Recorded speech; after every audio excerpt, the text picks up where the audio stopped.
Hey, hello guys, it's How to Text Simplified back again with another Canva tutorial. Now in today's tutorial I'm going to show you how to create a shape in your text like this, so that it nicely curves in your images. Now it's very easy, let's get straight into it. The first thing that you want to do is open up Canva and log into your account. Now from there you select the text that you want to have a curve, and from there you go to Effects right here. Now once the effects appear, you scroll down till you find the shape. Now in the shape you can select a curve, as so. Now the basics will look like this, and here you see the circle that's surrounding it. And here you can scroll down and actually bend the curve, make it wider.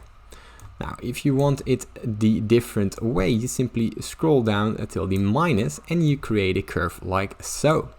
Now it's very easy, just play around with it and you'll have a curved text. Now if this tutorials helped you in any kind of way, please leave a like and subscribe, it helps me out a lot, but most importantly, thank you for watching.